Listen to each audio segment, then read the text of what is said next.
ತೇಜಸ್ ಗೌಡ ಅವರೇ, ಇವತ್ತು ಆ ಓಂ ಶಕ್ತಿ ದೇವಸ್ಥಾನದ ಅರ್ಚಕರಾದ ಶಶಿಕುಮಾರ್ ಅವರು ಹೇಳ್ತಾರೆ, ನಾವು ಹಿಂದೂಗಳಾಗಿ ಹುಟ್ಟಿರೋದೇ ತಪ್ಪ, ಹಿಂದೂಗಳಾಗಿರೋದು ನಮ್ಮ ಹಬ್ಬಗಳನ್ನು ಆಚರಣೆ ಮಾಡಲಿಕ್ಕೆ ಭಯ ಪಟ್ಕೊಂಡು ಮಾಡಬೇಕು ಅಂತೇಳಿ. ಅಂದರೆ ಇಂಥದ್ದೊಂದು ವಾತಾವರಣ ನಿರ್ಮಾಣ ಆಗಲಿಕ್ಕೆ ಕೇವಲ ಒಂದು ಸಮುದಾಯ ಮಾತ್ರ ಕಾರಣನಾ, ಅಲ್ಲಿನ ಸರ್ಕಾರ, ಅಲ್ಲಿನ ಪೊಲೀಸ್ ವ್ಯವಸ್ಥೆ ಇದು ಕೂಡ ಕಾರಣನಾ ಅಂತ ಹೇಳಿ? ಬೆಳಿಗ್ಗೆ ನಮ್ಮ ರಿಪಬ್ಲಿಕ್ ವಾಹಿನಿಯಲ್ಲೇ ಸ್ಪಷ್ಟವಾಗಿ ಹೇಳಿದ್ದೀನಿ, ಅಲ್ಲಿನ ಶಾಸಕ ಇದಕ್ಕೆ ನೇರ ಕಾರಣ. 1 ವರ್ಷದ ಹಿಂದೆ ಸಂಕ್ರಾಂತಿ ಹಬ್ಬದ ಸಂದರ್ಭದಲ್ಲಿ ಗೋಮಾತೆಯ ಕೆಚ್ಚಲನ್ನು ಕುಯ್ತಾರೆ. ಅದನ್ನ ಬಂಧನ ಮಾಡಿರುವಂಥ ಆರೋಪಿ ಯಾರು? ಮಾನಸಿಕ ಅಸ್ವಸ್ಥ, ಅವನು ಈಸಿಯಾಗಿ ಬೇಲ್ ಸಿಕ್ಬಿಡುತ್ತೆ. ಈಗ ನಮ್ಮ ಓಂ ಶಕ್ತಿ ಮಾಲಾಧಾರಿಗಳ ಮೇಲೆ ಏನು ಹಲ್ಲೆ ಆಗಿದೆ, ಬಂಧನ ಮಾಡಿರೋರು ಯಾರು? ಚಿಕ್ಕ ಹುಡುಗರು, ಅವ್ರಿಗೂ ಬೇಲ್ ಸಿಕ್ಬಿಡುತ್ತೆ. ಇದ್ರ ಹಿಂದೆ ಸ್ವತಃ ಜಮೀರ್ ಅಹಮದ್ ಅವರೇ ಇವತ್ತು ಮಾಧ್ಯಮದಲ್ಲಿ ಹೇಳಿದ್ದಾರೆ, ಅವರು ಚಿಕ್ಕ ಮಕ್ಕಳು ಇರೋದಕ್ಕೆ ಸಾಧ್ಯ, ಅವ್ರಿಗೆ ಇರೋದು ಸಾಧ್ಯ ಇಲ್ಲ, ಅವ್ರ ಹಿಂದೆ ಯಾರೋ ಇದ್ದಾರೆ ಅಂತ. ಅಲ್ಲೇ ಕ್ಲೀನ್ ಚಿಟ್ ಕೊಟ್ಬಿಟ್ರು. ಇನ್ನ ಏನು ತನಿಖೆ ಮಾಡೋದಕ್ಕೆ ಹೋಗಲ್ಲ ಅವರು. ಅವ್ರ ಹಿಂದೆ ಯಾರಿದ್ದಾರೆ ಅಂತಂತಂದ್ರೆ, ಇದು ತನಿಖೆ ಆಗಬೇಕು ಅಂತಂತಂದ್ರೆ ಚಾಮರಾಜಪೇಟೆಯಲ್ಲಿ ಎವ್ರಿ ಇಯರ್ ಸಿಸ್ಟಮ್ಯಾಟಿಕ್ ಆಗಿ ನಮ್ಮ ಧಾರ್ಮಿಕ ಹಬ್ಬ ಮತ್ತೆ ನಮ್ಮ ಹಿಂದೂಗಳ ಮೇಲೆ ಹಲ್ಲೆ ಹಾಕ್ತಾನೆ ಇದೆ. ಚಾಮರಾಜಪೇಟೆಯ ಎಮ್ಮೆ ಮೈದಾನದಲ್ಲಿ ನಾವು ಗಣೇಶೋತ್ಸವ ಮಾಡಬೇಕು ಅಂತಂತಂದ್ರೆ ಅದಕ್ಕೆ ಅಡ್ಗಾಲ್ ಹಾಕಿದ್ರು. ಇದೇ ಸಂಕ್ರಾಂತಿ ಹಬ್ಬದ ಸಂದರ್ಭದಲ್ಲಿ ಗೋಮಾತೆಯ ಕೆಚ್ಚಲು ಕುಯ್ದ್ರು. ಅದಾಗಿನ 1 ವರ್ಷ ಆಗಿಲ್ಲ, ಈಗ ಓಂ ಶಕ್ತಿ ಮಾಲಾಧಾರಿಗಳ ಮೇಲೆ ಹಲ್ಲೆ ಆಗಿದೆ. ಅಂದ್ರೆ ಚಾಮರಾಜಪೇಟೆಯ ವಿಧಾನಸಭಾ ಕ್ಷೇತ್ರದಲ್ಲಿ ಇರುವಂತ ಹಿಂದೂಗಳನ್ನ ಆ ಏರಿಯಾದಿಂದ ಪಲಾಯನ ಮಾಡಬೇಕು, ಅಲ್ಲಿ ಹಿಂದೂಗಳು ಭಯದ ವಾತಾವರಣದಲ್ಲಿ ಇರಬೇಕು, ಅಲ್ಲಿ ಹಿಂದೂಗಳು ವಾಸ ಮಾಡಕ್ಕೆ ಹೋಗ್ಬಾರ್ದು. ಇವತ್ತು ಒಬ್ರು ಅರ್ಚಕರು ಅಂತ ಏನ್ ಹೇಳ್ತಿದ್ದೀರಾ? ಶಶಿ ಒಬ್ರು ಅಪ್ಪಟ ಹಿಂದೂ ಪರ ಹೋರಾಟಗಾರ, ಶ್ರೀರಾಮ್ ಸೇನೆಯ ಅಲ್ಲಿನ ನಾಯಕ. ಅವರು ಅಲ್ಲಿ ಹಿಂದೂ ಸಮಾಜನ ಒಗ್ಗೂಡಿಸುವಂತ ಕೆಲಸ ಮಾಡ್ತಿದ್ದಾರೆ. ಇದನ್ನ ಟಾರ್ಗೆಟ್ ಮಾಡಿ ಅವ್ರಿಗೆ ಹಲ್ಲೆ ಮಾಡಬೇಕು ಅಂತಾನೆ ಉದ್ದೇಶ ಪೂರ್ವಕವಾಗಿ ಅವ್ರ ಮೇಲೆ ಹಲ್ಲೆ ಆಗಿರೋದು. ಇದನ್ನ ಅಲ್ಲಿರೋ ಸ್ಥಳೀಯರನ್ನು ಕೇಳಿ, ಅವ್ರು ಹೇಳ್ತಾರೆ. ಇವತ್ತು ಜಯನಗರದ ಪೊಲೀಸರು ಎಷ್ಟರ ಮಟ್ಟಿಗೆ ಫೇಲ್ಯೂರ್ ಆಗಿದ್ದಾರೆ ಅಂತಂದ್ರೆ, ಈ ಗಲಾಟೆ ಆಗಿರೋದು ಆ ಸ್ಟೇಷನ್ ವ್ಯಾಪ್ತಿಯಿಂದ ಎಷ್ಟೋ ಕಿಲೋಮೀಟರ್ ದೂರದಲ್ಲ, ಆ ಸ್ಟೇಷನ್ ಹಿಂಭಾಗದಲ್ಲಿ ಆಗಿರುವಂತ ಗಲಾಟೆ. ಇವತ್ತು ಜಯನಗರ ಸ್ಟೇಷನ್ ವ್ಯಾಪ್ತಿ ಇಡೀ ಚಾಮರಾಜಪೇಟೆಲೇನೆ ಇವತ್ತು ಎಲ್ಲ ವಹಿವಾಟುಗಳು 11 ಗಂಟೆಗೆ ಮುಚ್ಚಬೇಕು ಅಂತ ಇದ್ರೆ, ಚಾಮರಾಜಪೇಟೆ ವಿಧಾನಸಭಾ ಕ್ಷೇತ್ರದಲ್ಲಿರುವಂತ ಅಂಗಡಿ ಮುಂಗಟ್ಟುಗಳು ದಿನದ 24 ಗಂಟೆನೂ ವ್ಯಾಪಾರ ಮಾಡ್ತಾರೆ. ಅದಕ್ಕೆ ಪರ್ಮಿಷನ್ ಕೊಟ್ಟಿರೋದು ಯಾರು? ಇದು ಕುಂಭಕ್ಕೆ ಯಾರು? ಮತ್ತೆ ಪ್ರತಿಯೊಬ್ಬರು ಗೊತ್ತಿದೆ, ಚಾಮರಾಜಪೇಟೆಯ ಒಬ್ಬ ಇನ್ಸ್ಪೆಕ್ಟರ್ ಅಲ್ಲಿನ ಸ್ಥಳೀಯರ ಡ್ರಗ್ ಮಾಫಿಯಾದಲ್ಲಿ ಇನ್ವಾಲ್ವ್ ಆಗಿ ಎಷ್ಟರ ಮಟ್ಟಿಗೆ ದುಡ್ಡು ಸಂಪಾದನೆ ಮಾಡಿದ್ರು ಅಂತ ಅವರು ಹೇಳಿದ್ರು. ಅದನ್ನ ಇದೇ ಹೋದ ವರ್ಷ ಕಾಟನ್ ಪೇಟೆಯಲ್ಲಿ ಕೆಚ್ಚಲು ಕೂದಿಯ ಸಂದರ್ಭದಲ್ಲೂ ಸಹ ಅಲ್ಲಿ ಸಾರ್ವಜನಿಕರು ಹೇಳ್ತಾರೆ, ಬೆಳಗಿನ ಜಾವ 4 ಗಂಟೆಗೆ ಇಲ್ಲಿ ಡ್ರಗ್ಸ್ ವ್ಯಾಪಾರ ಆಗುತ್ತೆ. ಅಂದ್ರೆ ಶಾಸಕರಿಗೆ ಇದ್ರ ಬಗ್ಗೆ ಗಮನ ಇಲ್ವಾ? ಜಮೀರ್ ಅಹಮದ್ ಅವ್ರಿಗೆ ಇದ್ರ ಬಗ್ಗೆ ಗಮನ ಇಲ್ವಾ?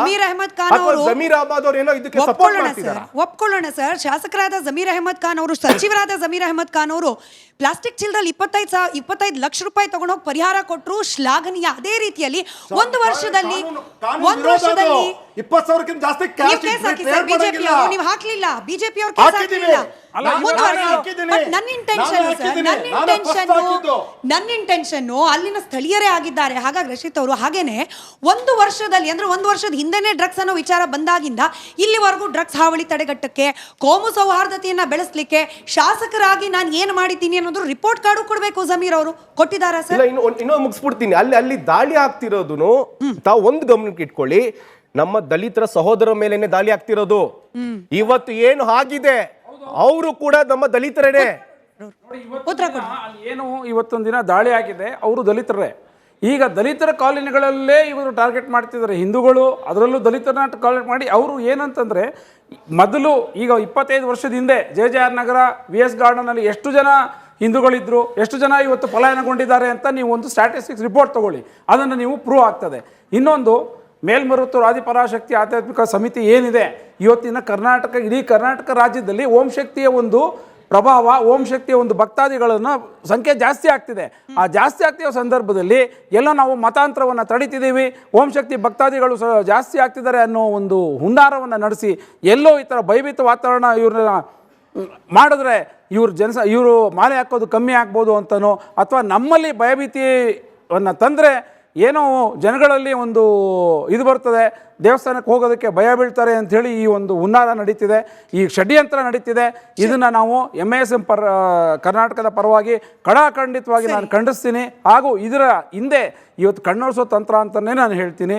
ಇದನ್ನ ಬಿಟ್ಟು ಹಿಂದೆ ಯಾರಿದ್ದಾರೆ ಅವ್ರನ್ನ ಕರ್ಕೊಂಬಂದು ಎಳ್ಕೊಂಬಂದು ಒಳಗಾಕಬೇಕು.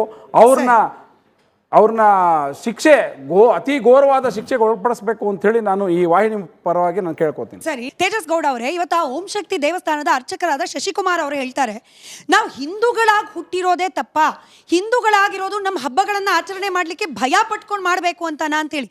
ಅಂದ್ರೆ ಇಂಥದ್ದೊಂದು ವಾತಾವರಣ ನಿರ್ಮಾಣ ಆಗ್ಲಿಕ್ಕೆ ಕೇವಲ ಒಂದು ಸಮುದಾಯ ಮಾತ್ರ ಕಾರಣನಾ, ಅಲ್ಲಿನ ಸರ್ಕಾರ, ಅಲ್ಲಿನ ಪೊಲೀಸ್ ವ್ಯವಸ್ಥೆ ಇದು ಕೂಡ ಕಾರಣನಾ ಅಂತ ಹೇಳಿ? ಬೆಳಿಗ್ಗೆ ನಮ್ಮ ರಿಪಬ್ಲಿಕ್ ವಾಹಿನಿಯಲ್ಲೇ ಸ್ಪಷ್ಟವಾಗಿ ಹೇಳಿದ್ದೀನಿ, ಅಲ್ಲಿನ ಶಾಸಕ ಇದಕ್ಕೆ ನೇರ ಕಾರಣ. 1 ವರ್ಷದ ಹಿಂದೆ ಸಂಕ್ರಾಂತಿ ಹಬ್ಬದ ಸಂದರ್ಭದಲ್ಲಿ ಗೋಮಾತೆಯ ಕೆಚ್ಚಲನ್ನು ಕುಯ್ತಾರೆ. ಅದನ್ನ ಬಂಧನ ಮಾಡಿರುವಂಥ ಆರೋಪಿ ಯಾರು? ಮಾನಸಿಕ ಅಸ್ವಸ್ಥ, ಅವನು ಈಸಿಯಾಗಿ ಬೀಳ್ ಸಿಕ್ಬಿಡುತ್ತೆ. ಈಗ ನಮ್ಮ ಓಂ ಶಕ್ತಿ ಮಾಲಾಧಾರಿಗಳ ಮೇಲೆ ಏನು ಹಲ್ಲೆ ಆಗಿದೆ, ಬಂಧನ ಮಾಡಿರೋರು ಯಾರು? ಚಿಕ್ಕ ಹುಡುಗರು, ಅವ್ರಿಗೂ ಬೇಲ್ ಸಿಕ್ಬಿಡುತ್ತೆ. ಇದ್ರ ಹಿಂದೆ ಸ್ವತಃ ಜಮೀರ್ ಅಹಮದ್ ಅವರೇ ಇವತ್ತು ಮಾಧ್ಯಮದಲ್ಲಿ ಹೇಳಿದ್ದಾರೆ, ಅವರು ಚಿಕ್ಕ ಮಕ್ಕಳು ಇರೋದಕ್ಕೆ ಸಾಧ್ಯ, ಅವ್ರು ಇರೋದು ಸಾಧ್ಯ ಇಲ್ಲ, ಅವ್ರ ಹಿಂದೆ ಯಾರೋ ಇದ್ದಾರೆ ಅಂತ. ಅಲ್ಲೇ ಕ್ಲೀನ್ ಚಿಟ್ ಕೊಟ್ಬಿಟ್ರು. ಇನ್ನ ಏನು ತನಿಖೆ ಮಾಡೋದಕ್ಕೆ ಹೋಗಲ್ಲ ಅವರು.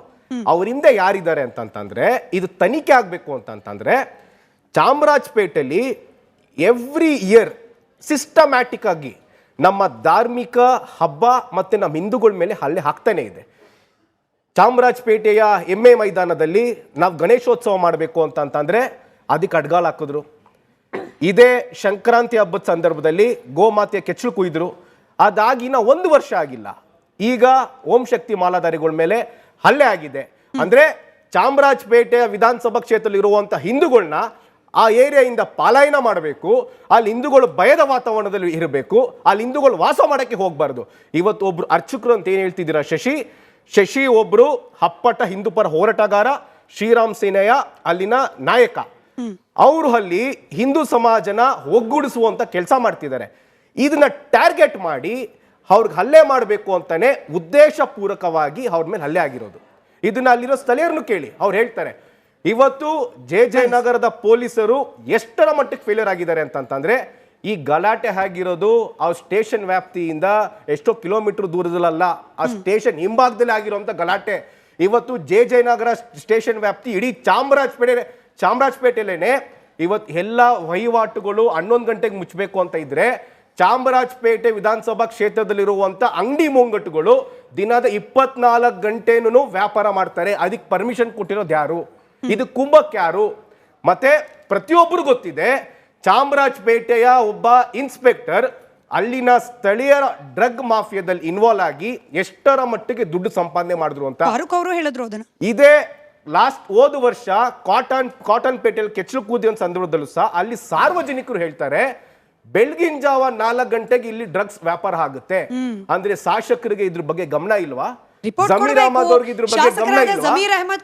ಜಮೀರ್ ಅಹಮದ್ ಅವ್ರು ಏನೋ ಇದಕ್ಕೆ ಸಪೋರ್ಟ್ ಮಾಡ್ತಿದ್ದಾರೆ. ಒಪ್ಕೊಳ್ಳೋಣ ಸರ್, ಶಾಸಕರಾದ ಜಮೀರ್ ಅಹಮದ್ ಖಾನ್ ಅವರು, ಸಚಿವರಾದ ಜಮೀರ್ ಅಹಮದ್ ಖಾನ್ ಅವರು ಪ್ಲಾಸ್ಟಿಕ್ ಚೀಲದಲ್ಲಿ 25 ಲಕ್ಷ ರೂಪಾಯಿ ತಗೊಂಡೋಗಿ ಪರಿಹಾರ ಕೊಟ್ಟರು, ಶ್ಲಾಘನೀಯ. ಅದೇ ರೀತಿಯಲ್ಲಿ ಒಂದು ವರ್ಷದಲ್ಲಿ 20 ಸಾವಿರಕ್ಕಿಂತ ಜಾಸ್ತಿ ಬಿಜೆಪಿ ಅವರು ನೀವು ಹಾಕ್ಲಿಲ್ಲ, ಬಿಜೆಪಿ ಅವರು ಕೇಸ್ ಹಾಕ್ಲಿಲ್ಲ.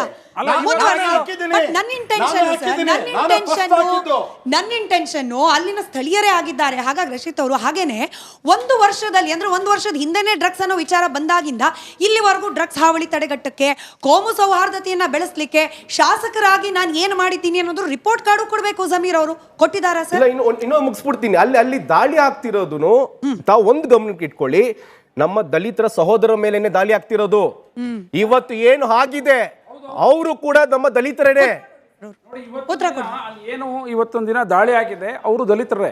ಈಗ ದಲಿತರ ಕಾಲೋನಿಗಳಲ್ಲೇ ಇವರು ಟಾರ್ಗೆಟ್ ಮಾಡ್ತಿದ್ದಾರೆ ಹಿಂದೂಗಳು, ಅದರಲ್ಲೂ ದಲಿತರನ್ನ ಟಾರ್ಗೆಟ್ ಮಾಡಿ. ಅವರು ಏನಂತಂದ್ರೆ, ಮೊದಲು ಈಗ 25 ವರ್ಷದ ಹಿಂದೆ JJR ನಗರ VS ಗಾರ್ಡನಲ್ಲಿ ಎಷ್ಟು ಜನ ಹಿಂದೂಗಳಿದ್ರು, ಎಷ್ಟು ಜನ ಇವತ್ತು ಪಲಾಯನಗೊಂಡಿದ್ದಾರೆ ಅಂತ ನೀವು ಒಂದು ಸ್ಟ್ಯಾಟಿಸ್ಟಿಕ್ಸ್ ರಿಪೋರ್ಟ್ ತಗೊಳ್ಳಿ, ಅದನ್ನು ನೀವು ಪ್ರೂವ್ ಆಗ್ತದೆ.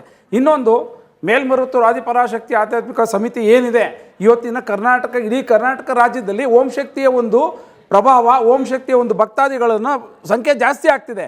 ಆ ಜಾಸ್ತಿ ಆಗ್ತಿರೋ ಸಂದರ್ಭದಲ್ಲಿ ಎಲ್ಲೋ ನಾವು ಮತಾಂತರವನ್ನು ತಡಿತಿದ್ದೀವಿ, ಓಂ ಶಕ್ತಿ ಭಕ್ತಾದಿಗಳು ಜಾಸ್ತಿ ಆಗ್ತಿದ್ದಾರೆ ಅನ್ನೋ ಒಂದು ಹುನ್ನಾರವನ್ನು ನಡೆಸಿ ಎಲ್ಲೋ ಈ ಥರ ಭಯಭೀತ ವಾತಾವರಣ ಇವ್ರನ್ನ ಮಾಡಿದ್ರೆ ಇವರು ಮಾಲೆ ಹಾಕೋದು ಕಮ್ಮಿ ಆಗ್ಬೋದು ಅಂತನೋ, ಅಥವಾ ನಮ್ಮಲ್ಲಿ ಭಯಭೀತಿಯನ್ನು ತಂದರೆ ಏನೋ ಜನಗಳಲ್ಲಿ ಒಂದು ಇದು ಬರ್ತದೆ, ದೇವಸ್ಥಾನಕ್ಕೆ ಹೋಗೋದಕ್ಕೆ ಭಯ ಬೀಳ್ತಾರೆ ಅಂಥೇಳಿ ಈ ಒಂದು ಹುನ್ನಾರ ನಡೀತಿದೆ, ಈ ಷಡ್ಯಂತ್ರ ನಡೀತಿದೆ.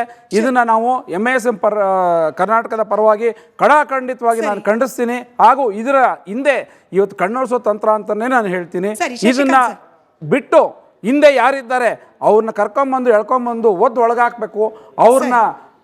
ಅವ್ರನ್ನ ಶಿಕ್ಷೆ ಅತಿ ಘೋರವಾದ ಶಿಕ್ಷೆಗೆ ಒಳಪಡಿಸ್ಬೇಕು ಅಂಥೇಳಿ ನಾನು ಈ ವಾಹಿನಿ ಪರವಾಗಿ ನಾನು ಕೇಳ್ಕೊತೀನಿ.